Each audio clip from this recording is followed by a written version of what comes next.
মা বাবা জোর করে আমার বিয়ে দিয়ে দিল এক বোবা ছেলের সাথে।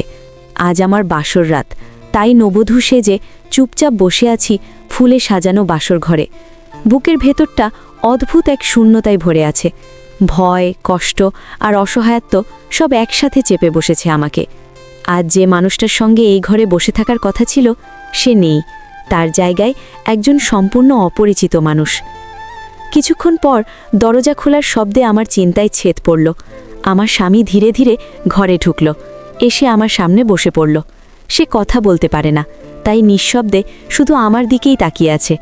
সেই তাকানোতে লুকিয়ে আছে এক রাস প্রত্যাশা, আর আমার চোখে শুধু শূন্যতা। হঠাৎ সে হাত বাড়িয়ে আমার কপালের ঘোমটা একটু সরিয়ে দিল। আমি চমকে উঠলাম। এমন কিছুর জন্য আমি মোটেও প্রস্তুত ছিলাম না। কল্পনাতেও ভাবিনি এই মানুষটা প্রথম রাতেই আমাকে এতটা কাছ থেকে দেখবে। আমার নাম রাইমা আক্তার, সবাই আমাকে রাইমা বলেই ডাকে। আমাদের পরিবারে মা বাবা, 2 ভাই আর আমি। বড় ভাই ঢাকায় চাকরি করে, বিয়ে হয়েছে 2 বছর আগে। ছোট ভাই মাদ্রাসায় পড়ে। আমি ক্লাস 5 পর্যন্ত পড়েছি। পড়াশোনায় মন বসত না, স্কুলে যেতে ভালো লাগতো না বলেই একদিন হঠাৎ করেই ছেড়ে দিয়েছিলাম। মা বাবা অনেক বকেছে, মারধরও করেছে, কিন্তু আমি স্টাবার্ন ছিলাম। সারাদিন চাচাতো ফুপাতো বোনদের সঙ্গে ঘোরাঘুরি করাই ছিল আমার আনন্দ। আমার বয়স মাত্র 16, গায়ে ভরা যৌবন। আমি শ্যামলা হলেও চেহারায় এমন এক আকর্ষণ আছে যা সহজেই মানুষের নজর কেড়ে নেয়। কয়েক মিনিট তাকিয়ে থাকলে মানুষ অকারণেই মায়ায় পড়ে যায়। জীবনটা মোটামুটি ভালোই চলছিল, কিন্তু হঠাৎ প্রেম নামের একটা শব্দ এসে আমার সব কিছু ওলটপালট করে দিল। যাকে বিশ্বাস করেছিলাম তাকেই জীবনের সবটুকু দিয়ে দিয়েছিলাম, কিন্তু শেষ পর্যন্ত সেই মানুষটাই আমাকে সবচেয়ে বড় ধাক্কাটা দিল। আমার সেই প্রেমের কথা জানাজানি হতেই আমি পরিবারের চোখে অপরাধী হয়ে গেলাম। যে মেয়ে ছিল আদরের, সে রাতারাতি হয়ে গেল ঘৃণার পাত্রী। মা বাবার কাছে আমি নাকি ভুল করেছি, বড় অন্যায় করেছি। সেই অন্যায়ের শাস্তি হিসেবেই তারা আমার বিয়ে ঠিক করে ফেলল, তাড়াহুড়ো করে, কোনো কথা শোনার আগেই। শুক্রবারেই বিয়ের দিন ধার্য হলো। আমি কাঁদলাম, বোঝালাম, মিনতি করলাম, কিন্তু কেউ শুনল না। উল্টো মা বাবা সাফ জানিয়ে দিল এই বিয়ে আমাকে করতেই হবে, আর কিছু হলে এই বাড়িতে আর আমার জায়গা হবে না। কোথায় যাব আমি? কার কাছে যাব? সেই মানুষটা যার জন্য আমার এই সর্বনাশ, সেও মুখ ফিরিয়ে নিয়েছে। তখনই বুঝলাম ভালোবাসা বলে কিছু নেই, বিশ্বাস পড়াই জীবনের সবচেয়ে বড় ভুল। দেখতে দেখতে বিয়ের দিন চলে এলো। কাল গায়ে হলুদ, আজ বিয়ে। চারদিকে উৎসবের আমেজ, কিন্তু আমার মুখে এক ফোঁটা হাসি নেই। চোখ দিয়ে টপ টপ করে পানি পড়ছে। নিজেকে ভীষণ অসহায় লাগছে। আজ আমার আপন মানুষগুলোও যেন পর হয়ে গেছে। আমার স্বামীর নাম আরিফ হাসান, দেখতে ভদ্র, সুদর্শন। সমস্যা একটাই, সে বোবা, কথা বলতে পারে না। তার পরিবারে মা বাবা, 3 ভাই আর 1 বোন।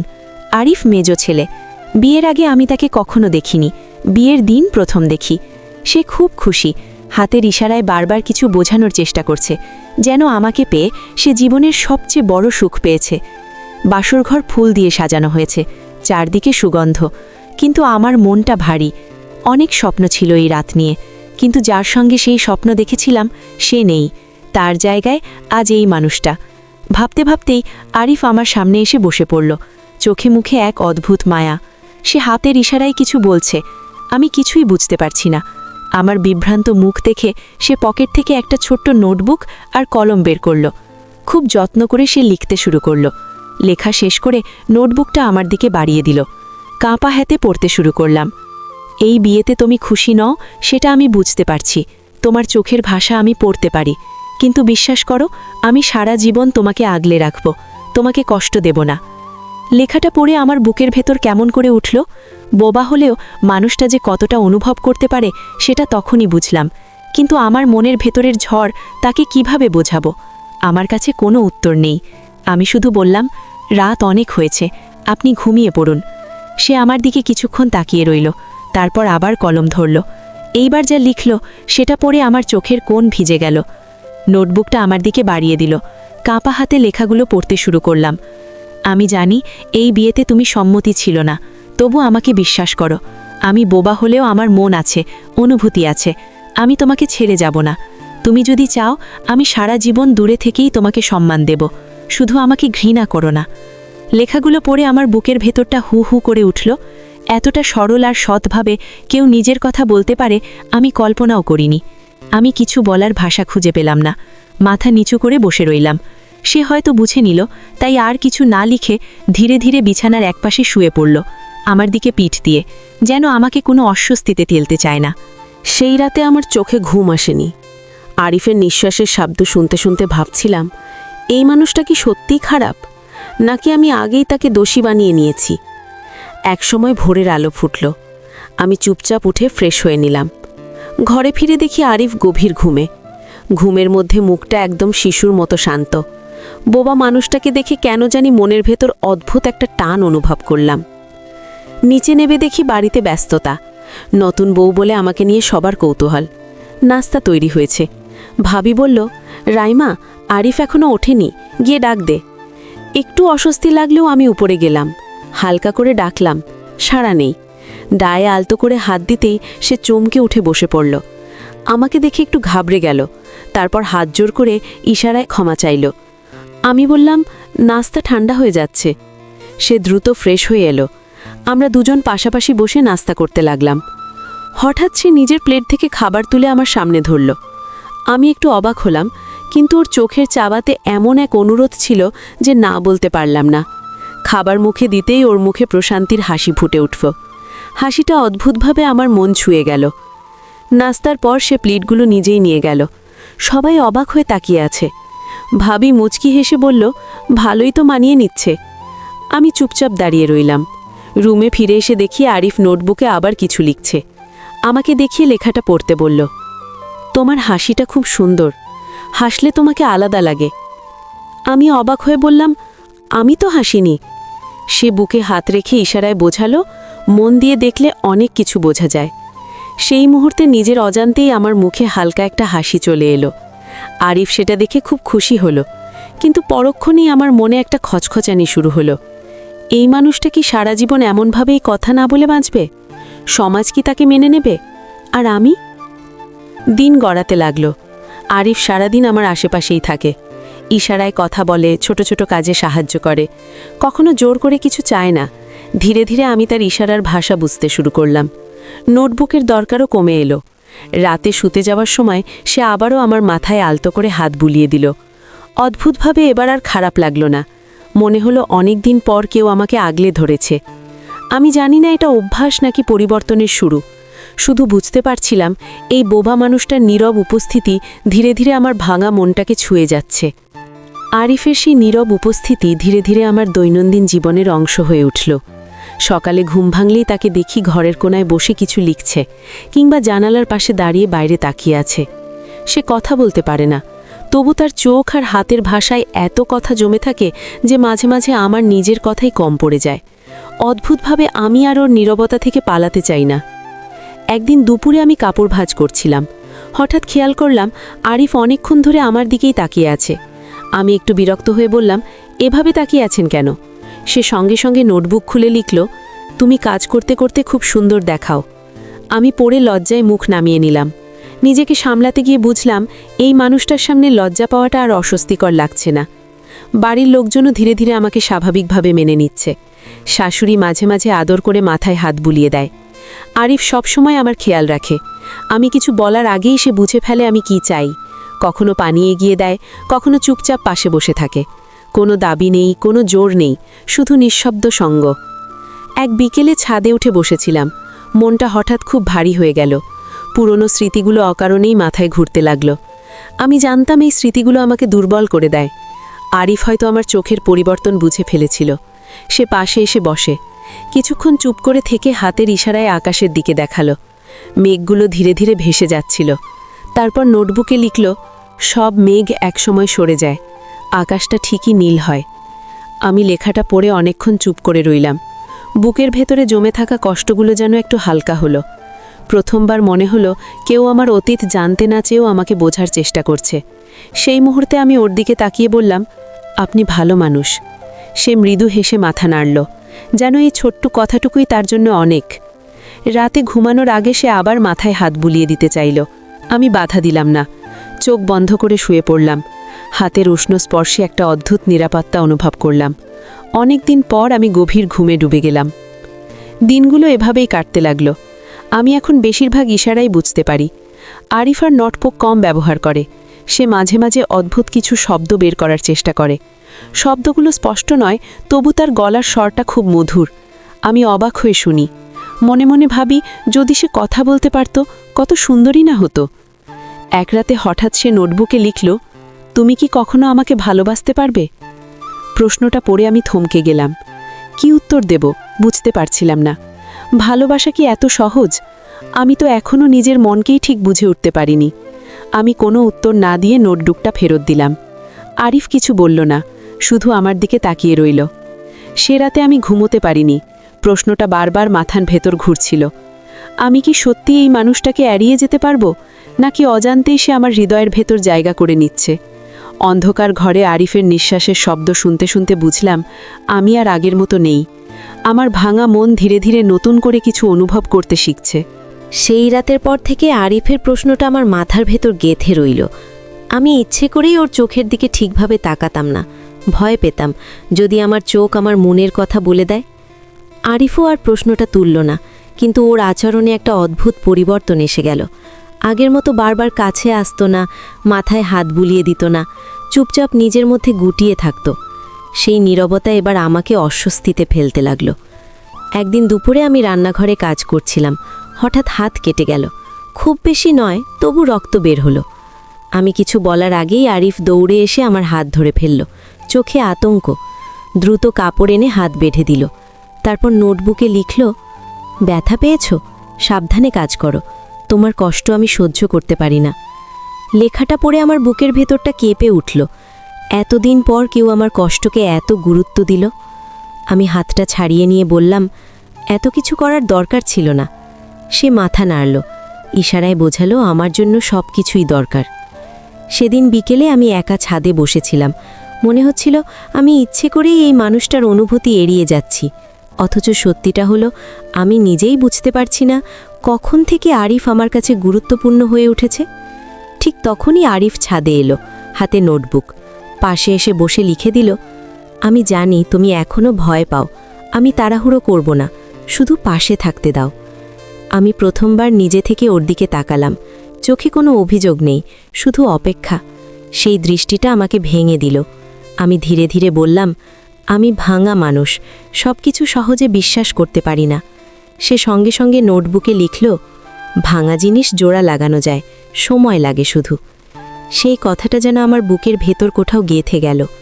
সেদিন রাতে শুতে যাওয়ার সময় আমি নিজেই ওর দিকে একটু সরে এলাম।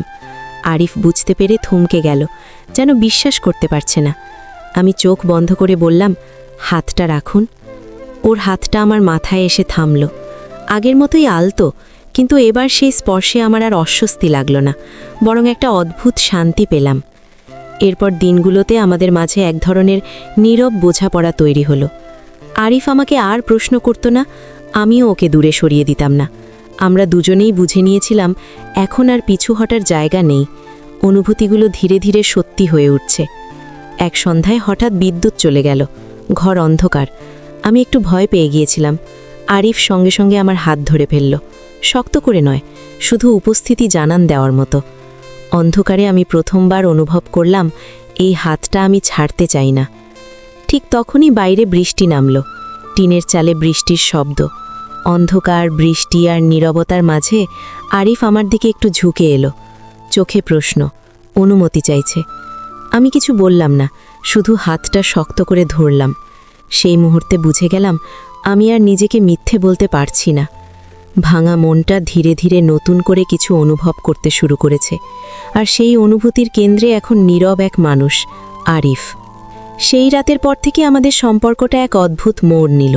না বলা কথাগুলো যেন আরও স্পষ্ট হয়ে উঠল নীরবতায়। আরিফ আর আগের মতো দূরে থাকত না, আবার আমিও তাকে এড়িয়ে চলতাম না। আমরা দুজনেই বুঝে গিয়েছিলাম এখন আর পিছু হটার জায়গা নেই। অনুভূতিগুলো ধীরে ধীরে সত্যি হয়ে উঠছে। পরদিন সকালে ঘুম ভেঙে দেখি আরিফ জানলার পাশে দাঁড়িয়ে। ভোরের আলো তার মুখে পড়ে আছে। কথা বলতে না পারলেও মুখের অভিব্যক্তিতে অদ্ভুত একটা শান্তি। আমাকে জেগে উঠতে দেখে সে মৃদু হাসল।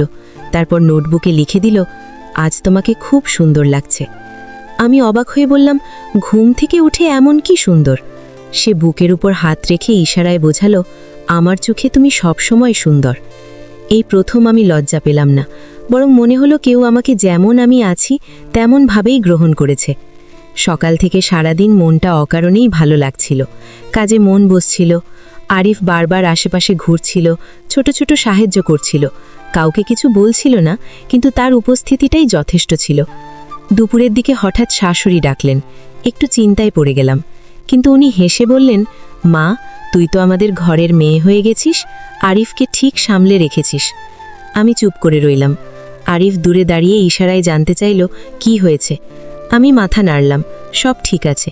সে যেন স্বস্তি পেল। বিকেলে আমরা দুজন ছাদে বসেছিলাম।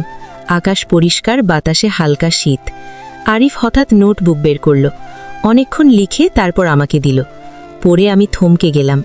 আমি জানি তুমি এখনও পুরোপুরি ভরসা করতে পারছো না, কিন্তু বিশ্বাস করো, তোমার অতীত আমাকে ভয় দেখায় না। আমি শুধু তোমার বর্তমান আর ভবিষ্যৎ হতে চাই। চোখের কোণে পানি চলে এলো। এতটা সহজভাবে কেউ আমাকে কখনো গ্রহণ করেনি।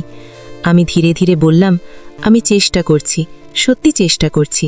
সে সঙ্গে সঙ্গে মাথা নাড়ল, ইশারায় বোঝালো এটাই তার জন্য যথেষ্ট। সেই রাতে শুতে গিয়ে আমি প্রথমবার নিজে থেকে তার হাত ধরলাম। আরিফ চমকে তাকালো, যেন বিশ্বাস করতে পারছে না। আমি হাত ছাড়িনি। সে কালতো করে আমার আঙুলগুলো শক্ত করল। সেই স্পর্শে কোনো তাড়াহুড়ো ছিল না, ছিল শুধু নিশ্চয়তা। ঘরের বাইরে ঝিঁঝি পোকার ডাক, ভেতরে নীরবতা। আমি বুঝতে পারছিলাম এই মানুষটার কাছে আমি ধীরে ধীরে নিরাপদ বোধ করছি। যে ভয় নিয়ে এই ঘরে এসেছিলাম সেটা আর আগের মতো তীব্র নেই। হয়তো এটাই ভালোবাসা, হঠাৎ ঝড়ের মতো নয়, বরং ধীরে ধীরে ভর করে। আর আমি অনেক কষ্টের পর আবার নতুন করে বিশ্বাস করতে শিখছি, একজন নীরব মানুষের হাত ধরে। দিনগুলো যেন নিজের গতিতেই এগোচ্ছিল। আমি খেয়াল করলাম আরিফ আগের চেয়ে অনেক বেশি চুপচাপ হয়ে গেছে। আগেও সে নীরব ছিল, কিন্তু এখন সেই নীরবতার ভেতর একটা চাপা অস্থিরতা লুকিয়ে আছে। মাঝে মাঝে তাকে গভীর চিন্তায় ডুবে থাকতে দেখি। কিছু বলতে চায় কিন্তু বলে না। নোটবুকও কম ব্যবহার করছে। এই পরিবর্তনটা আমার চোখ এড়ায়নি। একদিন রাতে আমরা দুজন ছাদে বসেছিলাম। চারদিকে নরম বাতাস, আকাশে অল্প অল্প তারা। আমি অনুভব করছিলাম আরিফ কিছু বলতে চাইছে। হঠাৎ সে উঠে দাঁড়ালো, তারপর নোটবুক এনে অনেকক্ষণ ধরে লিখল। লেখা শেষ করে আমার সামনে ধরে দিল। পড়তে গিয়ে আমার বুকটা ধক করে উঠল। সে লিখেছে, আমার কথা বলার চিকিৎসা আবার শুরু করার কথা ডাক্তার বলেছেন, কিন্তু এতে অনেক টাকা লাগবে। আমি জানি এই বাড়িতে আমার জন্য সবাই এত খরচ করতে চায় না। তুমি যদি চাও আমি এমনই থাকব। তোমার জন্য নিজেকে আর বোঝা বানাতে চাই না। লেখাটা পড়ে আমি অবাক হয়ে গেলাম। এতদিন সে নিজের কষ্টটা একাই বয়ে বেড়াচ্ছিল। আমি বললাম, আপনি বোঝা কেন হবেন? আপনি তো...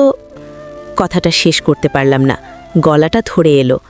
আরিফ চোখ নামিয়ে ফেলল, যেন আমার কষ্ট দেখতেও চায় না। আমি তখনই বুঝে গেলাম এই মানুষটা নিজের থেকেও আমাকে বেশি গুরুত্ব দেয়। আমি ধীরে ধীরে বললাম, চিকিৎসা যদি সম্ভব হয় আপনি করবেন। কথা বলতে পারলে ভালোই হবে, কিন্তু না পারলেও আপনি যেমন আছেন আমার কাছে তেমনই যথেষ্ট। এই কথাটা শুনে আরিফের চোখ ভিজে গেল। সে নোটবুক না খুলেই শুধু বুকের উপর হাত রেখে মাথা নাড়ল। সেই রাতেই সে আমার পাশে এসে শুয়ে পড়ল, খুব কাছে। আমি টের পেলাম ওর শরীর কাঁপছে। আমি নিজে থেকে ওর হাতটা ধরলাম। আরিফ যেন এই স্পর্শটার অপেক্ষাতেই ছিল। ধীরে ধীরে শান্ত হয়ে এলো। আমি বুঝলাম ভালোবাসা মানে শুধু পাশে থাকা নয়, একে অপরের ভয়গুলো ভাগ করে নেওয়া। পরের দিন থেকেই আরিফের পরিবারের মধ্যে একটু অদ্ভুত পরিবর্তন দেখা দিল। বড় ভাইয়ের আচরণে ঠান্ডা ভাব, শাশুড়ির চোখে চিন্তার ছাপ। বুঝতে পারছিলাম চিকিৎসার কথা হয়তো পরিবারে আলোচনা হয়েছে আর সবাই একমত নয়। এই বিষয়টা আমাকে ভেতর থেকে নাড়া দিল। এক সন্ধ্যায় আরিফ হঠাৎ নোটবুকে লিখল, যদি আমার জন্য তোমার কষ্ট বাড়ে আমি চলে যাব। লেখাটা পড়ে আমি চমকে উঠলাম। সঙ্গে সঙ্গে বললাম, এমন কথা আবার বলবেন না, আপনি কোথায় যাবেন? সে মাথা নিচু করে ইশারায় বোঝালো সে কারো বোঝা হতে চায় না। এই প্রথম আমি একটু শক্ত হয়ে বললাম, আপনি বোঝা নন, আপনি আমার স্বামী। এই শব্দটা উচ্চারণ করতেই নিজের ভেতরে অদ্ভুত এক শক্তি অনুভব করলাম। আরিফ তাকিয়ে রইল। তারপর ধীরে ধীরে আমার হাতটা ধরে বুকে টেনে নিল। কোনো শব্দ নেই, কোনো লেখা নেই, তবু সেই মুহূর্তে সব কথা বলা হয়ে গেল। কিন্তু আমি বুঝতে পারছিলাম সামনে কিছু একটা আসছে। শান্ত দিনগুলোর আড়ালে একটা ঝড় জমে উঠছে। আর সেই ঝড়টা আমাদের সম্পর্ককে আরও শক্ত করবে নাকি ভেঙে দেবে তা এখনও আমি জানি না। সেই ঝড়টা আসতে বেশি দেরি হলো না। কয়েকদিন পরই বুঝতে পারলাম বাড়ির ভেতরের বাতাসটা বদলে গেছে। আরিফের বড় ভাই আমাদের দুজনকে এড়িয়ে চলতে শুরু করেছে। শাশুড়ি আগের মতো হাসি মুখে কথা বলেন না। আমি কিছু জিজ্ঞেস করার আগেই থেমে যান। আরিফ সব বুঝলেও কিছু বলে না, শুধু আরও চুপচাপ হয়ে গেছে। এক সন্ধ্যায় রান্নাঘরে কাজ করছিলাম, হঠাৎ শাশুড়ি এসে বললেন, রাইমা, একটু কথা আছে। তার গলার স্বরে এমন কিছু ছিল যে বুকটা ধক করে উঠল। আমি চুপচাপ বসে পড়লাম। উনি একটু থেমে বললেন, ডাক্তারের কথা উঠেছে, আরিফের চিকিৎসা। এটা আমাদের পক্ষে এখন সম্ভব না, অনেক খরচ, আর ফল কি হবে সেটাও নিশ্চিত না। আমি কিছু বলার আগেই উনি যোগ করলেন, তুই তো তরুণী, সামনে অনেক জীবন পড়ে আছে, এভাবে সারা জীবন বোবা স্বামীর সাথে। কথাটা উনি শেষ করলেন না, কিন্তু অর্থটা পরিষ্কার। আমার মাথার ভেতর যেন কিছু একটা ভেঙে গেল। আমি ধীরে ধীরে বললাম, মা, আরিফ যেমন আছে আমার কাছে তেমনই ঠিক আছে। উনি দীর্ঘশ্বাস ফেললেন। কথা বলা সহজ মা, বাস্তবটা কঠিন। সেই রাতে আরিফ ঘরে ঢুকতেই আমি বুঝে গেলাম সব কিছু সে জেনে গেছে।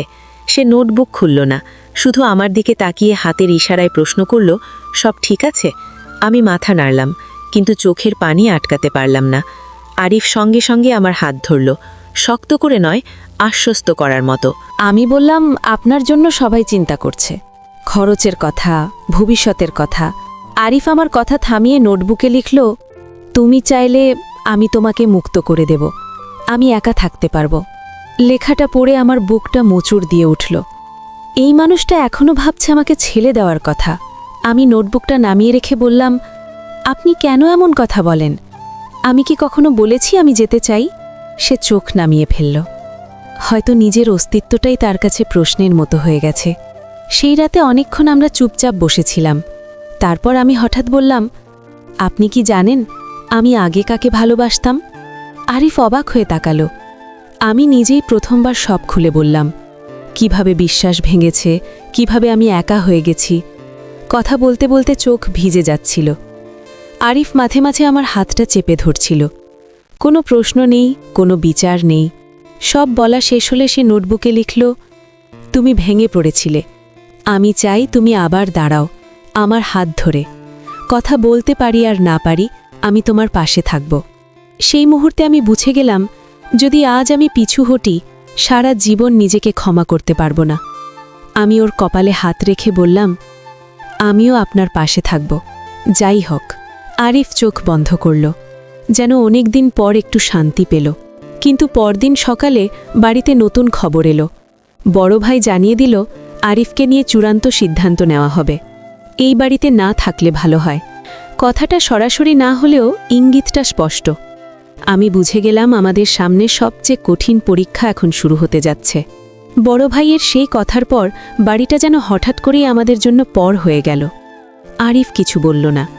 আমি দেখছিলাম ওর চোখে অপমানের ছাপ, কিন্তু মুখে কোনো অভিযোগ নেই। সেই নীরবতাই আমাকে ভেতর থেকে ভেঙে দিচ্ছিল। আমি বুঝতে পারছিলাম, এখন যদি আমি এক পা পিছিয়ে যাই, তাহলে এই মানুষটা চিরদিনের মতো একা হয়ে যাবে। সেদিন রাতেই আমি সিদ্ধান্ত নিলাম।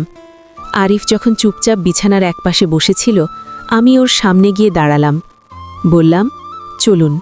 সে অবাক হয়ে তাকালো, ইশারায় জানতে চাইল, কোথায়? আমি বললাম, যেখানে আমাদের অপমান হতে হবে না, যেখানে আমরা দুজন মানুষ হিসেবে বাঁচতে পারব। আরিফ প্রথমে রাজি হচ্ছিল না। নোটবুকে লিখল, আমি চাই না আমার জন্য তুমি নিজের পরিবার হারাও।